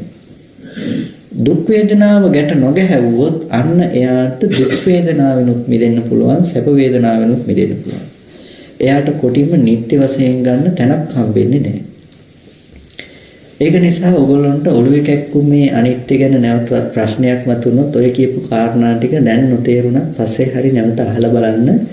ඇයි ඔළුවේ කැක්කුමේ අනිත්‍ය මොන හේතු ටික නිසාද ඔළුවේ කැක්කුමේ නැතිවීම දුකක් නෙවෙයි කියලා කිව්වේ. හැම වෙලාවකදීම ඕගොල්ලන්ට කැක්කුමට ඔළුව නැති වෙන්නයි ඕනේ. ඔළුව තිබුණොත් ඔය කැක්කුම අල්ලන්න. ඕගොල්ලන්ට ඔළුව හිතෙන් හදාගෙන දෙන ටික. කැක්කුම විඳින ඕගොල්ලන්ට ඔළුවේ කැක්කුමකුත් හදාගෙන විඳින ඔය ඔළුව නැති වෙන්න ඕනේ. එතකොට අන්නේ තියෙන ඔළුව නැති වෙනකොට ඔළුවේ කැක්කුම නැති සැප විඳින්න හම්බෙන්නේ නැහැ. සැප වේදනාව ස්පර්ශ නිරෝධයෙන් හටගන්න සැප වේදනාව දුරු වෙයි විසක ඔයගොල්ලන්ට ඔළුවේ කැක්කුමේ හොඳ වීම ගන්න බෑ. අනික ඔළුවේ කැක්කුමේ හොඳ බව ඔයගොල්ලෝ විඳින්නේ සංඥා මට්ටමකින් විතරමයි. ඔළුවේ කැක්කුමේ නැති බව විඳින්නේ සංඥා මට්ටමකින්. තුවාල වෙලා තියෙනවනේ කාට? දැන් ඕගොල්ලෝ තුවාලේ හොඳ වීමේ සැප විඳිනවද? තුවාලේ හොඳ වීමේ සැප කාටද ලැබෙන්නේ කියන බලන්න මට. කාටවත් දැනෙන්නේ නැහැ. දුක් වේදනාවේ Nirodhe මිසක තුවාල හොඳ වීමේ සැප කාටවත් දැනෙනවද? තුවාල හොඳ වීමේ සැපේ කාටවත් ලැබෙන්නේ නැහැ. අපි ඒ ගැන කතා කරන්නේ දුක් වේදනාවට සාපේක්ෂව මේක සැපයක් හැටියට ගන්නවා. නමුත් මේ සැප ස්පර්ශ ප්‍රත්‍යයෙන්මයි අපිට සැප දුක එන්නේ. දැන් ගැටුන් නැත්තම් ස්පර්ශයක් වෙන්නේ නැත්තම් අපි කොහොමද දකින්නේ? තුවාලේ තියෙන නිසා එතන ස්පර්ශ වෙන නිසා ස්පර්ශ ප්‍රත්‍යයෙන් දුක හටගත්තේ. අපිට ඒ ස්පර්ශ නිරෝධයෙන් නිරුද්ධ වෙන දුක නිරුද්ධ වෙන තැනක සැපක් හම්බෙන්න බෑ අපෝ. අපිට හැම වෙලාවෙම ඒකයි තුවාලේ හොඳ වෙන එක සැප නෙමෙයි කියන්නේ. තුවාලේ හොඳ වෙන සැප විඳින්න බෑ කාටවත්. තුවාලේ හොඳ වෙන සැප විඳින්න පුළුවන් නම් පොඩ්ඩක් මට කියන්න මට ක්‍රමය අහගන්න ඕනේ. තුවාලේ හොඳ වෙන සැප විඳින්න පුළුවන් කෙනෙකුට මානසිකව. තුවාලේ හොඳ වෙන සැප විඳින්න පුළුවන් කෙනෙකුට මානසිකව. ඒක ඕගොල්ලෝ රත්තරන් විඳිනවා වගේ. ඕගොල්ලෝ රත්තරන් මාලයක් දාගෙන රත්තරන් මාලයේ සැප විඳිනවා. ඒ සැප කොහෙන්ද විඳින්නේ? මානසිකව විඳින්නේ. කායිකව රත්තරන් සැපද කාටවත් නෑ. මට මෙච්චර වටින මාලයක් තියෙනවා කියලා ඕගොල්ලෝ ඒ රත්තරන් මාලේ සැප විඳිනවා මානසිකව. මනසින් හදාගෙන විඳින්නේ. එතකොට බලන්න මේ මට්ටම කොච්චර බොළඳද කියලා. ඒ මට්ටම කොච්චර බොළඳද කියලා. ඒ කියන්නේ ධර්මයත් එක්ක බලනකොට මේ ආර්ය දර්ශනයට සාපේක්ෂව බලනකොට ඒක ගොඩක් දුරස්තන. ඒකයි රහතන් වහන්සේලා මේ වගේ දේවල් වලට යන්නේ නැත්තේ. හැබැයි කාමරාගේ පතිත වෙන නිසා නැත්තම් බණ අහන්න නැති අනාගාමී මට්ටමට යනකම් මාල දාන්න පුළුවන්. ඒක නිසා බය වෙන්නත් එපා. නමුත් මෙන්න ධර්මතාවය ඔක නෙමෙයිද? හිතගෙන හිතලයි සතුටු වෙන්නේ.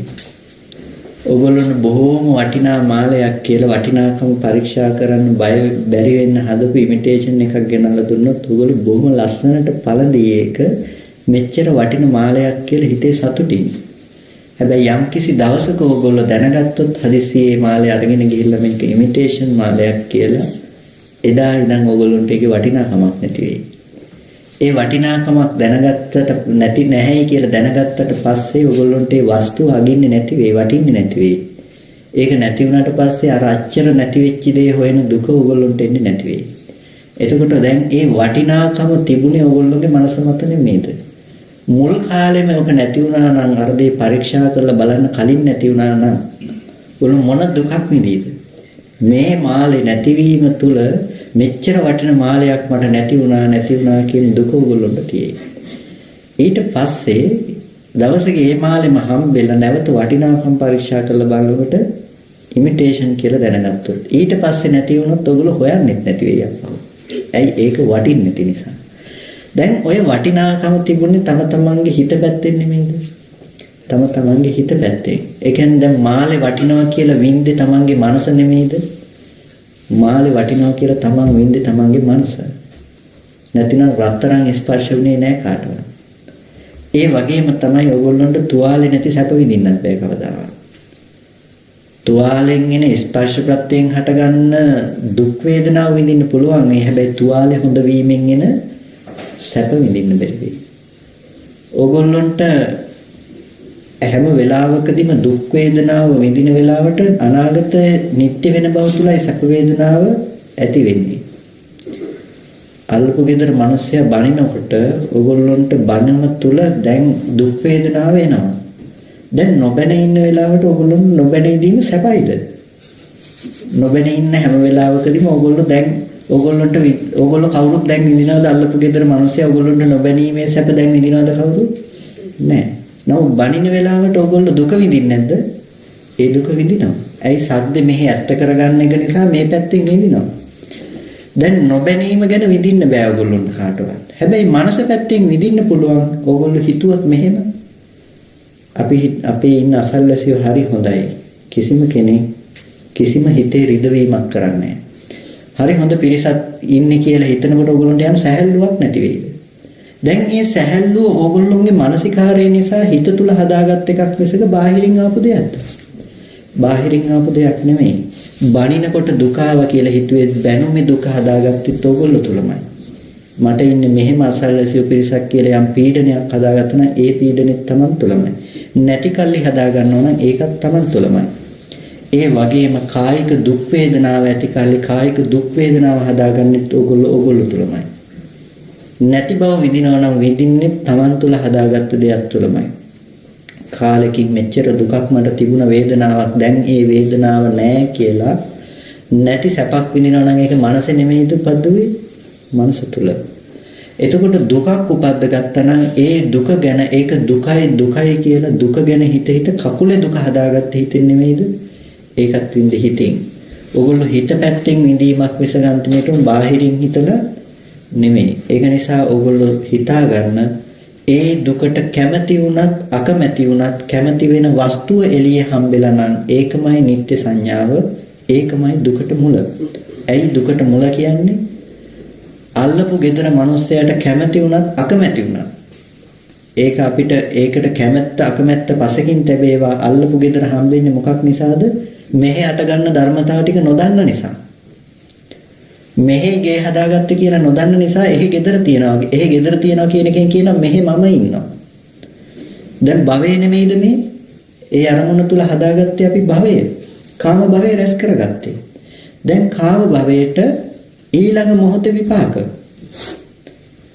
කාම භවයට ඊළඟ මොහොතේම විපාක මොකද්ද? ස්පර්ශ ආයතන පහම හදලා දෙනවා. ඇති බවට විඳින්න පුළුවන්. දැන් අපේ ගෙදර අපේ දරුවටයි ලෙඩ වුනේ.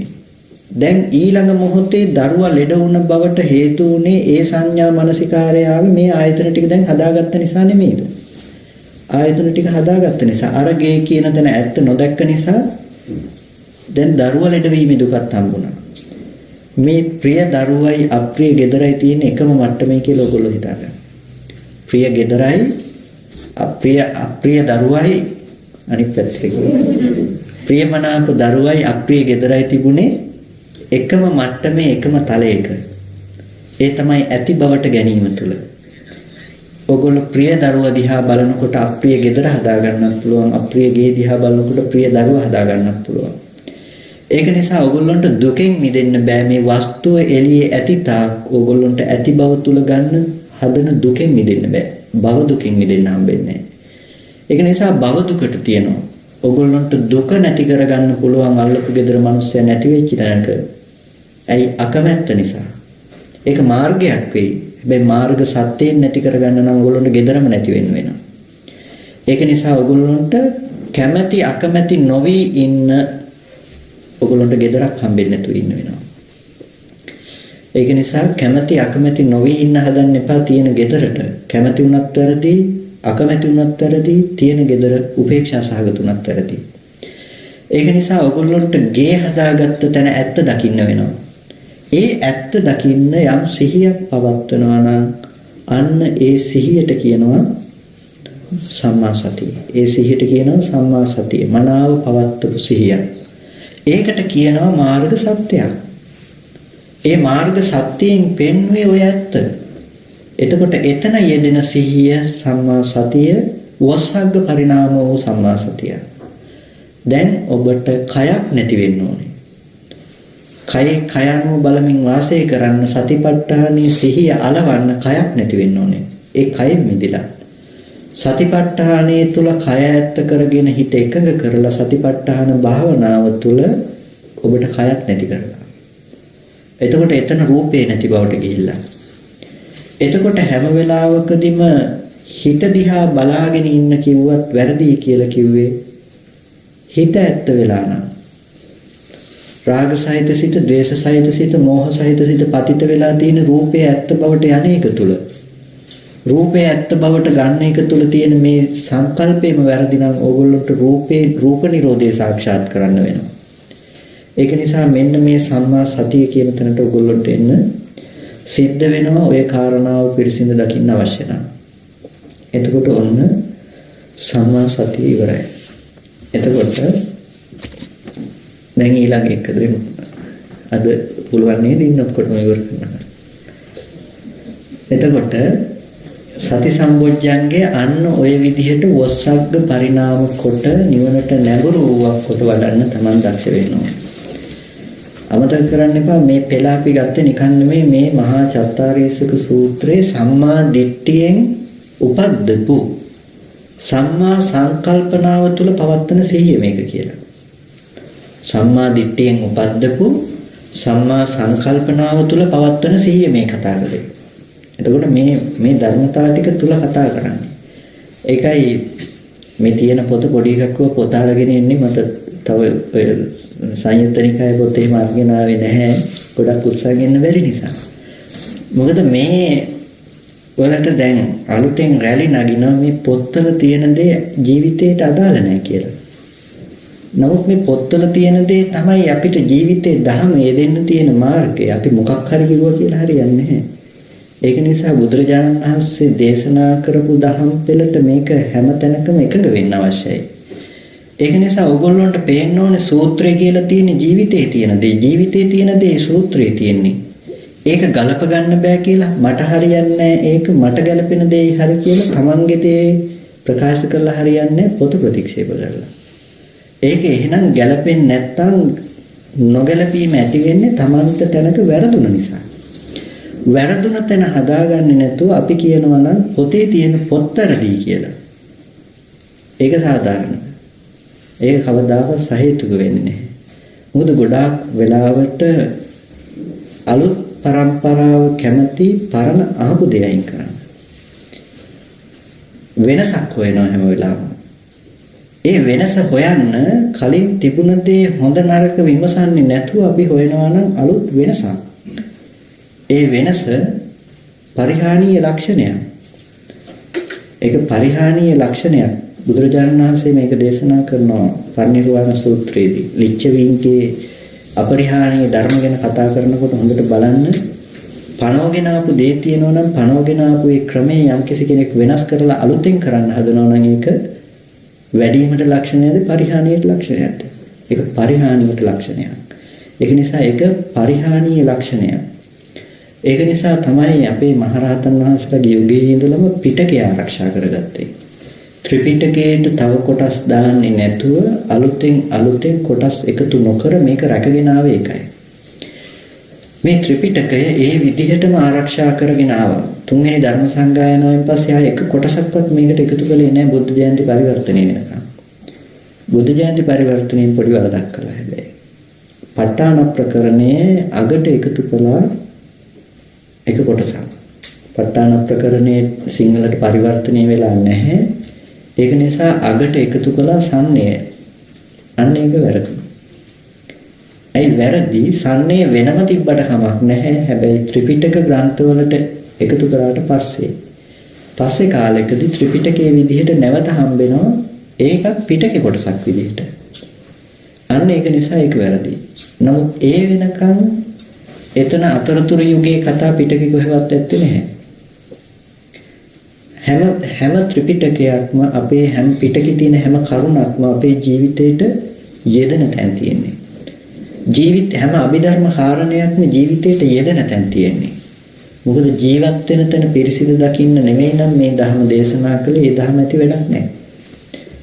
ඒක නිසා අපිට මේ ධර්මයේ ජීවිතේ පිරිසිදු දකින්න ඕනේ. ඕන සූත්‍රයක් අපිට ගැළපිලා එන්න ඕනේ මේ ධර්මයේ ඇත්ත පෙන්වන තැන කියලා දෙන්න.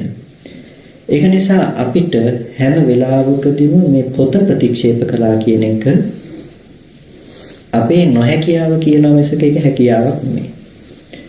අපේ නොහැකියාවයි කියන්නේ පොතේ තියෙන දේ ජීවිතේට ගලපලා ගන්න තරම් අපි නොහැකි වුණා. නොහැකියාව නිසා අපේ දේ අපි කිව්වා. මගේ දේ මම කීමෙන් ඇති වැඩක් වෙන්නේ නැහැ. මොකද මගේ දේ ඔක්කොටම සාධාරණ නැති නිසා. ඒක නිසා බුදුරජාණන් වහන්සේ සම්මා සම්බුද්දයි කියලා කියන්නේ ලෝකෙ ඔක්කොටම ගැළපෙන ප්‍රතිපදාවක් පනවපු නිසා. ඒ පනවපු ප්‍රතිපදාවයි අපිට හම්බෙන්නේ. ඒක නිසා ස්වාමීන් වහන්සේ නිතරම කියන දෙයක් පුළුවන් නම් පොත අරන් ගිහිල්ලා දන්න සූත්‍ර උනත් පොත බලාගෙන කියන්න. ඒක තමයි වටින්නේ. මේ සමාජයට දෙන්න ඕන පණිවිඩය මේකෙන් එළියට යන්න එපා කියලා. ඒක නිසා හැම වෙලාවකදීම මේ ත්‍රිපිටකය කියන එක බොහොම එළියට නොයා යුතු රැකවරණයක් සපයන දෙයක්. අපි කියන දේ හරිය කියන ත්‍රිපිටකයෙන්ම සාක්ෂි පෙන්වන අපිට අපි ත්‍රිපිටකේ වැරදි කියනවා නම් ඒක තරම් සහේතුක සාධාරණ කාරණයක් වෙන්නේ නැහැ. ඒක නිසා අපි පිටකය තියෙන දේ ජීවිතයට ගලපලා ගැලපෙන තැනගෙන දකින්න තරම් ධර්මයේ දක්නා නුවණක් අපිට තියාගන්න වෙනවා. ඒ නුවණ නැත්තම් පිටකේ වැරදි කියන කලින් අපිට ඒ නුවණ ඇති කරගන්න වෙනවා. එතකොට අන්න ඒ කාරණාව ගියොත් අපිට පිටකෙන් තොරව දෙයක් හම්බෙන්නේ නැති වෙයි. ඒක නිසා යම් කිසි කෙනෙක් කියනවා නම් පිටකේ මෙන්න මේ කොටස වැරදි. බුදුරජාණන් වහන්සේට වැරදිලා මෙන්න මේ කාරණාව එහෙම නැත්නම් මේ කොටස පස්සේ එකතු කරපු එක නිසා මෙන්න මෙහෙම වැරදිලා තියෙනවා කියලා යම් කොටසක් පෙන්වන්න පුළුවන් නම් ඒබඳු එකම කොටසක්වත් පිටකයේ තුල මම නම් දකින්නේ නැහැ. ඔයගොල්ලෝ හදිසියෙ හරි දැක්කොත් මටත් පෙන්නලා දෙන්න. ඒක නිසා මොකද ඒවද කොටසක් පිටකයට එකතු වෙලා නැති නිසා මේ යථාබෝධයට අදාළ ජීවිතයේ හැම අංගයකටම අදාළ කාරණා තියෙන්නේ. එතකොට ඒක බෙදන්න පුළුවන් මාර්ගයයි මාර්ග සත්‍යයයි විදිහට. එතකොට කෙනෙක් මාර්ග සත්‍ය තැන් ටිකට හිත තියලා මාර්ගය ප්‍රතික්ෂේප කරනවා නම් මේ ලෝකේ මාර්ග සත්‍යයට එන්න මාර්ගය නැති වෙනවා. මෙතන ඉඳලා අතෙන්ට ගිහිල්ලා ඕනේ අපිට දැඩිනුන් සිටියකට යන්න ඉස්සෙල්ලා පාරට පිවිසෙන්න. කෙනෙක් මෙතන ඉඳලා අතෙන්ට යන ටික නැති කරනවා නම් අපි කොහොමද පාරට යන්නේ? ඒක නිසා අපිට ඉස්සෙල්ලා පාරට යන්න පාරක් තියෙන්න වෙනවා. ඒ වගේ අපේ ජීවිතේට අපිට මාර්ග සත්‍යයට හිත තියෙන කෙනෙක් කිව්වොත් මාර්ගය වැරදි කියලා. ඒක වැරදි. මාර්ග සත්‍ය හරි කියලා කියන්න බෑ මාර්ගේ නැතුව මාර්ගෙකුත් තියෙන්න ඕනේ. නිවැරදිව පණවන්න පුළුවන් මාර්ගයක් තියෙන්න ඕනේ. ඒකයි සතිපට්ඨානය පෙනෙන්නේ. ඊට පස්සේ මාර්ග සත්‍යයක් තියෙන්න ඕනේ. මාර්ගය තුල බෑ නිරෝධ සත්‍ය අවබෝධ කරන්න. ඒක නිසා මෙතන ඉඳලා අතෙන්ට ගිහිල්ලා බෑ දැඩිනුන් සිටියකට යන්න. එයාට සිද්ධ වෙනවා ඒ පාරෙත් ගිහිල්ලා සිටියකට යන්න. මෙතන කෙලවර සිටියක නෙමෙයි. ඒක නිසා මාර්ගයේ කෙලවර නිරෝධ සත්‍ය නෙමෙයි. එයාට සිද්ධ වෙනවා මාර්ග සත්‍ය වඩන්න. මාර්ගයට හිත තියලා කෙනෙක් මාර්ග සත්‍ය ප්‍රතික්ෂේප කරන්න හදනවා. මාර්ග සත්‍යයට හිත තියලා කෙනෙක් මාර්ගය ප්‍රතික්ෂේප කරන්න හදනවා. ඔය කරන දෙන්නම වැරදි. ඒක නිසා මේ ශාසනයේ ත්‍රිපිටකයේ ඕන තැනක මාර්ගයේ පනවපු තැනක් තියෙනවා. මාර්ග සත්‍ය පනවපු තැනක් තියෙනවා. උදාහරණයක් කිව්වොත් සතිපට්ඨානය සහ සතිපට්ඨාන භාවනාව. හැම සූත්‍රයකම ඒ විදිහට පෙන්නගෙන යන සූත්‍ර තියෙන්නේ. එතකොට අභිධර්මයේ තුල ඒ විදිහට පෙන්නගෙන යන ධර්මතා ටික තියෙන්නේ. ඒක නිසා මේ එක කොටසක්වත් ප්‍රතික්ෂේප කරලා අනෙක් කොටස තියනවා කියන්න බෑ. අනෙක් කොටස ප්‍රතික්ෂේප කරලා මේ කොටස තියනවා කියන්න බෑ. මේක එකම කාසියේ දෙපැත්ත වගේ. මේ කාසියේ මේ පැත්ත නැත්නම් අනිත් පැත්ත තියෙයිද? ඒවලේ කාසියක් වෙන්නේ නැහැ. එකම කාසියක් මේක. මේකේ දෙපැත්තක් තියෙනවා මාර්ගය සහ මාර්ග සත්‍යය. හැබැයි මේ දෙක කවදාවත් එක පැත්තට එයිද? කවදාවත් මේ කාසිය එක පැත්ත අනිත් පැත්තට එන්නේ අනිත් පැත්ත දෙකම එකතු වෙන එක පැත්තකට එන්නේ. මේක දෙපැත්තක්මයි. හැබැයි මේ දෙක තියෙන්නේ එකම කාසියේ. ඒක වෙන් වුණොත් ඒක කාසියක් නෙමෙයි. ඒ දෙපැත්ත දෙකට වුණොත් ඒක කාසියක් නෙමෙයි. ඒක නිසා ඒ එකම කාසියේ දෙපැත්තක් තියෙනවා. මේ එකම ශාසනයේ මාර්ගය සහ මාර්ග සත්‍ය කියලා පනවන්න පුළුවන් තැන් දෙකක් තියෙනවා. අන්න ඒකයි අපි පනවගෙන එන්නේ. එතකොට අද සති සම්බුද්ධයන්ගේ කොටස ඔන්න අපි කළා. ඊළඟ ටික අනිත් දවසට කරමු. එහෙම කාලේ මදි වෙනවනේ.